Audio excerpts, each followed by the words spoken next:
పంచమహాపాతకములన ఇది ఉంటాయి. అవి ఒక జన్మతో విడిచిపెట్టవు. అవి వాడిని ఒక్కడిని వదిలిపెట్టవు. వాడితో కూడి ఉన్నవాడిని కూడా కాల్చేస్తాయి. జన్మలు కొన్ని వేల జన్మల వరకు వెంటపడి బాధిస్తూ ఉంటాయి. పరమ భయంకరములు అన్నమాట పంచమహాపాతకములు అంటే. అసలు వాటి గురించి చెప్పడానికి కూడా ఇష్టం ఉండదు, కానీ ఒక ఉపన్యాసం చెప్పేటప్పుడు తప్పదు కాబట్టి నేను వాటిని ప్రస్తావిస్తున్నాను. అందులో అన్నిటికన్నా ప్రమాదకరమైన పాపం ఏది అంటే బ్రహ్మహత్య, బ్రాహ్మణుణ్ణి చంపేయడం. బ్రహ్మహత్యాపాతకం అంటారు, అందుకని అది పాతకం, బ్రాహ్మణుణ్ణి చంపకూడదు. కాబట్టి బ్రహ్మహత్య మహాపాతకం.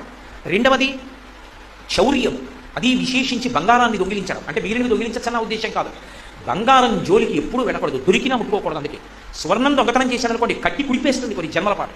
బంగారు దొంగతనం అంత ప్రమాదం. కాబట్టి బంగారమును దొంగిలించుట మహాపాతకం కిందకు వస్తుంది, పాపం కాదు, మహాపాతకం. అలాగే గురువు గారు తన ధర్మపత్నితో కలిసి ఏ మంచం మీద నిద్రపోతూ ఉంటారో ఆ మంచం మీద గురుపత్ని పడుకుని ఉండగా గురువు గారు లేనప్పుడు ఆ మంచం మీద గురుపత్నితో కలిసి పడుకోవడం, అంతకన్నా